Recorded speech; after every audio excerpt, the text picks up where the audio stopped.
Hello guys, welcome to another video of stock market. Friends, ये Yatharth hospital का जी main line IPO है जो कि आज के दिन ओपन होने जा रही है। इसमें उसका कंप्लीट एनालिसिस करेंगे, इसके business model, financial condition, performance और इस आईपीओ का जीएमपी कितना चल रहा है, लिस्टिंग गेन कितना मिलेगा, अब प्राइस बैंड क्या है, इस आईपीओ में अप्लाई करना चाहिए या फिर कंप्लीट एनालिसिस आज इस वीडियो में डिस्कस करेंगे। चलिए फ्रेंड्स, वीडियो स्टार्ट करते हैं। तो गाइस, ये जो आईपीओ है इसका पूरा नाम है यथार्थ hospital and trauma care services limited, जो कि 26 जुलाई आज के दिन ओपन होने जा रही है और 28 जुलाई को क्लोज कर दिया जाएगा। और ये मेन लाइन आईपीओ है, 2008 में इनकॉर्पोरेट किया गया था। जो कि इसको सीधा मैं सिंपल सा गाइस एक वर्ड में बोलूँगा यथार्थ, क्योंकि बहुत लंबा नाम है। ये एक मल्टी केयर हॉस्पिटल चेन है, मतलब कि सिर्फ एक नहीं बल्कि इसके बहुत सारे चेन वगैरह है, बहुत जगह बहुत लोकेशन पे इसके हॉस्पिटल्स वगैरह। यहाँ पे यथार्थ जो है ये अपने सुपर स्पेशलिटी हॉस्पिटल्स के थ्रू ऑपरेट कर रही है, जिसमें यहाँ पे इसका हॉस्पिटल्स है गाइस दिल्ली एनसीआर में और नोएडा, ग्रेटर नोएडा, मतलब कि दिल्ली एनसीआर के नोएडा, ग्रेटर नोएडा और नोएडा एक्सटेंशन उत्तर प्रदेश में जो है इसकी हॉस्पिटल्स हैं, जो कि सभी हॉस्पिटल्स है गाइज। और ये हॉस्पिटल्स जो है नोएडा एक्सटेंशन में जो हॉस्पिटल लोकेट है गाइज, ये अराउंड 450 बेड्स इसका कैपेसिटी और one of the largest hospital है इस एरिया में। मतलब कि नोएडा एक्सटेंशन में इसका कोई भी हॉस्पिटल, जितने भी हॉस्पिटल गाइज, ये उसमें से ये one of the largest hospital है। यथार्थ जो है इसका मतलब कि जो पेशेंट्स को अलग अलग एम्यूनिटीज़ और फैसिलिटीज़ भी प्रोवाइड करती है इसका। और इनके जितने भी हॉस्पिटल्स है गाइस, सभी हॉस्पिटल्स के सभी जो है ये NABH के द्वारा एक्रेडिटेट किया गया, मतलब कि लाइसेंस दिया गया है। और ये वन लोकेटेड जो है ये एक जो है ग्रेटर नोएडा और नोएडा एक्सटेंशन में भी जो लोकेट है इसका हॉस्पिटल जो है ये भी NABL के तरफ से एक्रेडिटेड किया गया है।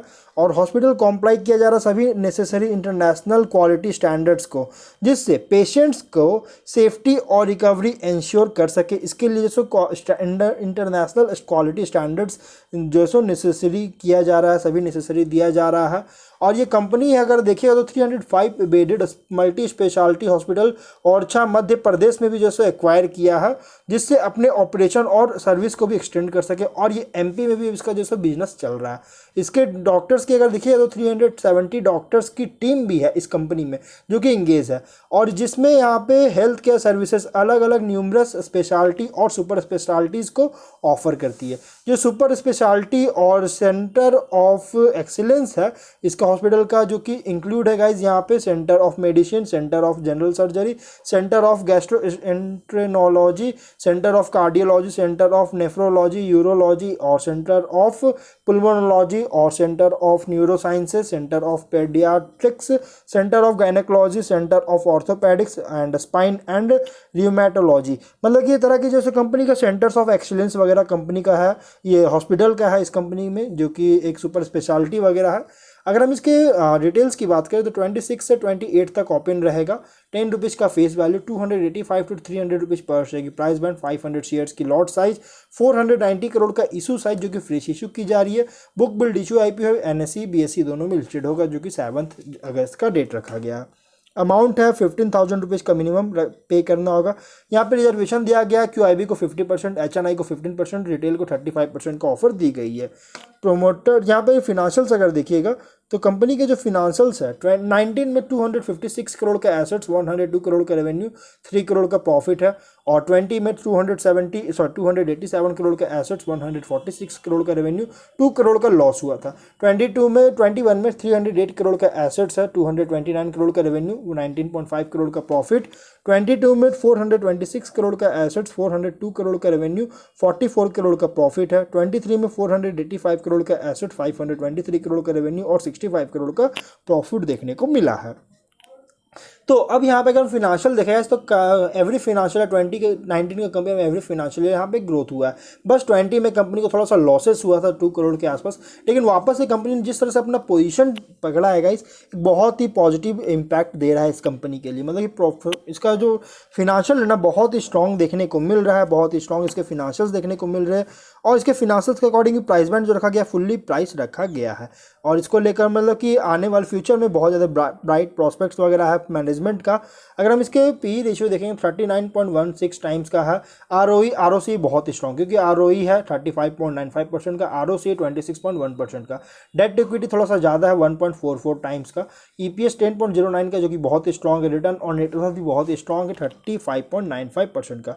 डेट 263 करोड़ का, जो कि कंपनी पर डेट थोड़ा सा ज़्यादा है यहाँ पे। लेकिन कंपनी का यहाँ पे देखिएगा तो अपना बिजनेस को एक्सपैंड करने के लिए बहुत सारे ऑब्जेक्ट वगैरह लाए। इस आईपीओ की तरफ से के थ्रू जो है कंपनी बहुत सारे जो बिजनेस प्लान लेके आया है। जैसे कंपनी पर जो लोन है उसका रीपेमेंट प्रीपेमेंट करना चाह रही है पार्ट में या फुल में।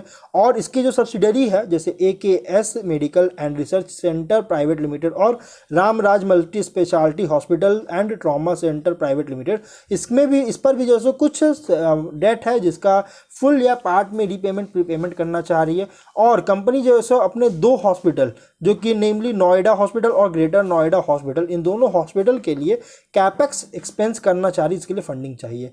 और एक इनके जो सब्सिडरीज है एकेएस और राम राजा, इसमें भी जो है यहाँ पे जो कि कंपनी की तरफ से कंपनी से जैसे ये दोनों हॉस्पिटल ऑपरेट किया जा रहा है, इसके लिए भी कैपेक्स एक्सपेंस करना चाह रही है। और अपने इन ऑर्गेनिक ग्रोथ करना चाह रही है, इन ऑर्गेनिक ग्रोथ इनिशिएटिव करना चाह रही है एक्विजिशन और अदर स्ट्रैटेजिक इनिशिएटिव्स की तरफ से, जो कि इसके लिए फंडिंग चाहिए और जनरल कॉर्पोरेट पर्पस के लिए आईपीओ लाया गया है। अगर हम बात करें तो इस कंपनी का अगर टोटल देखिएगा तो यहाँ पे इसके पॉइंट्स अगर देखें तो कंपनी जो है 23 फिनेंशियल ईयर में नोएडा एक्सटेंशन हॉस्पिटल और ग्रेटर नोएडा हॉस्पिटल जो है ऑलरेडी रिपोर्ट किया गया 8th और 10th largest private hospital Delhi NCR में, जो कि इन टर्म्स ऑफ नंबर जो है बेड के नंबर्स के टर्म्स पे। और यहाँ जिसमें कंपनी जो है क्राइसिल रिपोर्ट के अकॉर्डिंग ही जो है यहाँ पे प्रोवाइड किया गया था ये डेटा को, जो कि 23 में जो है 8th और 10th लार्जेस्ट हॉस्पिटल बन चुका है। और इसका रेंज अगर देखिएगा तो हेल्थ केयर सर्विसेज का जो रेंज है ना, ये प्राइमरी टू टर्शियरी लेवल्स पर जो है स्पैन किया गया है, जिसमें हॉस्पिटल चेन को जो है कॉम्प्रीहेंसिव वन स्टॉप डेस्टिनेशन बनाया गया। सभी पेशेंट्स की जो नीड होती है स्पेसिफिक माइक्रो मार्केट्स में जो पेशेंट का जो नीड होता है उन सभी को वन स्टॉप डेस्टिनेशन बनाने के लिए ये हेल्थ केयर सर्विसेज वगैरह जो प्राइमरी टू टर्शियरी लेवल तक जो रेंज रखी है। यथार्थ हॉस्पिटल जो है इसका एक डाइवर्स रेवेन्यू पोर्टफोलियो है, जो कि मतलब कि अलग अलग कस्टमर सेगमेंट्स है, जैसे इंक्लूड है गवर्नमेंट बॉडी जैसे ईएसआईसी, ईजीएचएस, ईसीएचएस जैसी मतलब गवर्नमेंट की जो स्कीम वगैरह है। और कस्टमर की जो सेगमेंट है अलग अलग कस्टमर सेगमेंट से जो है उसका रेवेन्यू वगैरह जनरेट किया जा रहा है। साथ में पब्लिक और प्राइवेट इंश्योरेंस कंपनीज है, इंस्टीट्यूशंस है, कॉर्पोरेशन, वॉक इन कस्टमर्स, इन सभी से कंपनी का रेवेन्यू जनरेट हो रहा है। मतलब कि इसका डाइवर्सिफाई किया गया है इसके रेवेन्यू के लिए। और हॉस्पिटल चेन भी जो है ये स्टेबल ऑपरेट और फिनेंशियल परफॉर्मेंस देखने को मिला है, जिसमें यहाँ पे सक्सेस जो है ये मतलब कि इसके रोबस्ट ऑपरेशनल एफिशिएंसी जो है अचीव कर चुका है, जो कि अराउंड ये optimising clinical and administrative functions और कॉन्टिन्यूअल प्रोसेस इनोवेशंस और maintaining of economies of scale के थ्रू जो है मतलब कि रोबस्ट ऑपरेशनल एफिशिएंसी देखने को मिला और सक्सेसफुल देखने को मिल रहा है। प्लस कंपनी के फ्यूचर प्लान्स वगैरह भी है, जो कि नई स्पेशलिटीज़ जो अपने एग्जिस्टिंग हॉस्पिटल्स में और नए रेडिएशन थेरापी वगैरह भी जो ऑन्कोलॉजी डिपार्टमेंट में, जो कि नोएडा एक्सटेंशन और झांसी ओरछा लोकेशन पे जो है नए एडिंग मतलब कि नए जो है रेडिएशन थेरापी ऐड करके अपने एग्जिस्टिंग हॉस्पिटल पे और भी नए स्पेशलिटीज़ वगैरह को जो मतलब कि प्रॉमिस कर रही है कि ऐड करेगी, जिससे कंपनी जो फ्यूचर प्लान है इस कंपनी का। प्लस यहाँ पे हॉस्पिटल जो है इसका एक स्ट्रैटेजिक लोकेशन पे है, जो कि प्रपोज किया गया नोएडा इंटरनेशनल एयरपोर्ट के सामने, जो कि प्रपोजल लेके आया, प्रॉक्सिमिटी दे रही है, एक स्ट्रैटेजिक लोकेशन है, जिसके कारण का ये एयरपोर्ट के आसपास है, जिससे मेडिकल टूरिस्ट जो कि जिनको सर्विसेज वगैरह चाहिए होता है वो एक्सेसिबिलिटी कर सके, इन्हांस कर सके। मतलब कि नोएडा की जो इंटरनेशनल एयरपोर्ट है उसी के आसपास इसकी जो है हॉस्पिटल भी है, जो कि इस कंपनी के लिए पॉजिटिव। लेकिन रिस्क भी है। रिस्क क्या है कि ऑफर प्राइस जो और मार्केट कैपिटलाइजेशन जो है रेवेन्यू मल्टीपल करने के लिए और प्राइस टू अर्निंग रेशियो और एबिटडा बेस जो है ऑफर प्राइस पर हॉस्पिटल चेन के लिए, ये मतलब कि एक्यूरेट रिफ्लेक्ट नहीं कर रहा है मार्केट प्राइस पर जो कि लिस्टिंग होगा, और या फिर फ्यूचर में जो लिस्टिंग होगा या फिर फ्यूचर में जो मतलब कि मार्केट प्राइस होगा ना उस पर जो है मतलब कि एक्यूरेट रिफ्लेक्ट नहीं कर पा रही है। एक बहुत बड़ा रिस्क है। प्लस हाई फिक्स्ड कॉस्ट भी है इस कंपनी का, जिससे इसके बॉटम लाइन को इम्पैक्ट कर सकता है। मतलब कि फिक्स्ड कॉस्ट आप देख सकते हैं बॉटम लाइन में, जिसके कारण का जिस कंपनी को इम्पैक्ट कर सकती है, यहाँ पे आप देख सकते हैं 23 में।